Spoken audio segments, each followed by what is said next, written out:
Great to see you again, or welcome to Shelter in the Storm with A Course in Miracles Lessons number 34. Okay, we're up to chapter 3 of the text. The Innocent Perception is the name of the chapter, and part 1 is, we'll just read one page of that, Atonement without Sacrifice. A further point must be perfectly clear before any residual fear still associated with miracles can disappear. The crucifixion did not abolish the atonement. The resurrection did. Many sincere Christians have misunderstood this. No one who is free of the belief in scarcity could possibly make this mistake.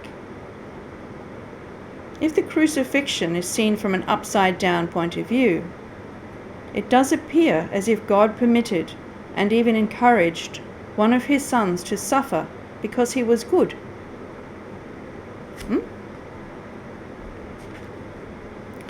This particularly unfortunate interpretation, which arose out of projection, has led many people to be bitterly afraid of God. Such anti-religious concepts enter into many religions. Yet the real Christian should pause and ask, how could this be? Is it likely that God himself would be capable of the kind of thinking which his own words have clearly stated is unworthy of his Son? The best defense, as always, is not to attack another's position, but rather to protect the truth. It is unwise to accept any concept if you have to invert a whole frame of reference in order to justify it. This procedure is painful in its minor applications and genuinely tragic on a wider scale.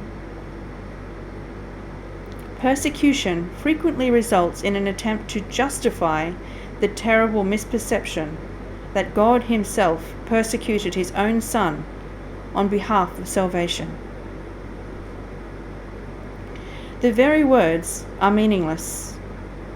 It has been particularly difficult to overcome this because, although the error itself is no harder to correct than any other, many have been unwilling to give it up in view of its prominent value as a defense. In milder forms, a parent says, "This hurts me more than it hurts you," and feels exonerated in beating a child. Can you believe our Father really thinks this way? It is so essential that all such thinking be dispelled that we must be sure that nothing of this kind remains in your mind. I was not punished because you were bad. The holy, benign lesson the atonement teaches is lost if it is tainted with this kind of distortion in any form. The statement, "Vengeance is mine, saith the Lord," is a misperception by which one assigns his own evil past to God.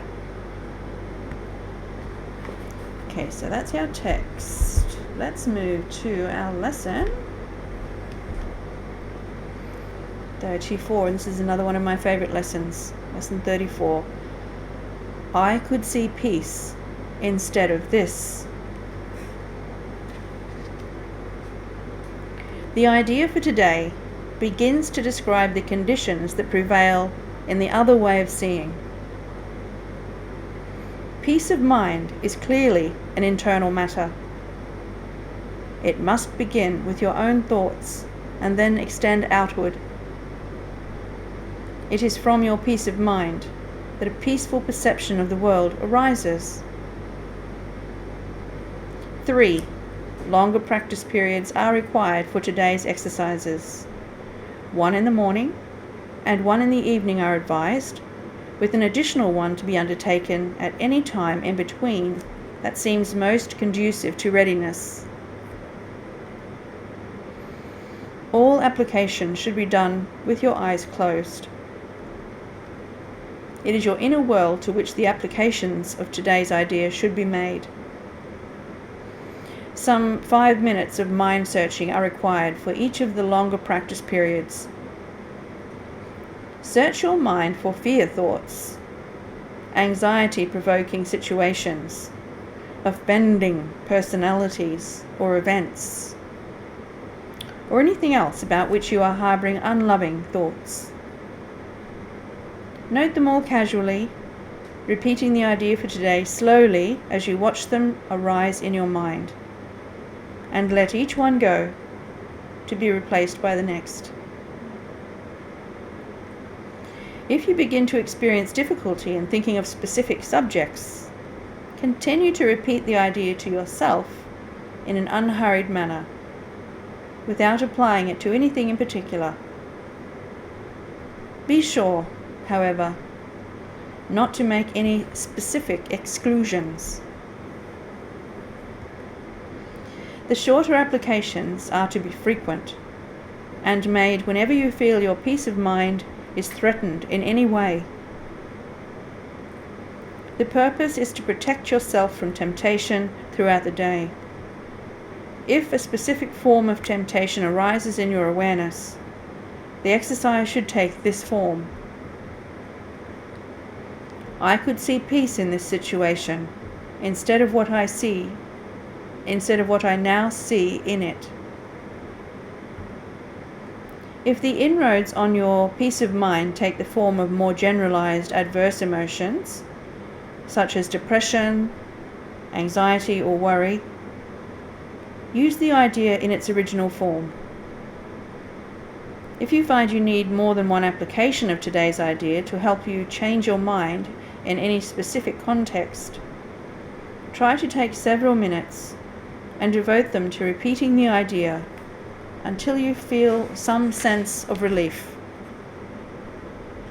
It will help you if you tell yourself specifically, I can replace my feelings of depression, anxiety, or worry, or my thoughts about this situation, personality, or event, with peace.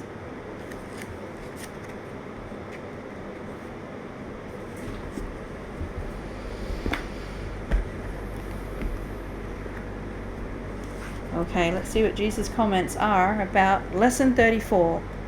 I could see peace instead of this.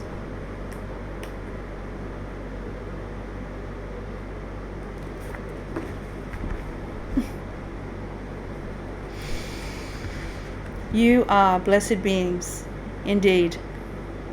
I am that one you know as Jesus. This is, of course, the lesson that you begin to see the choices you make. The unconscious desire for attack and war is something most of you remain completely oblivious to when you perceive yourself.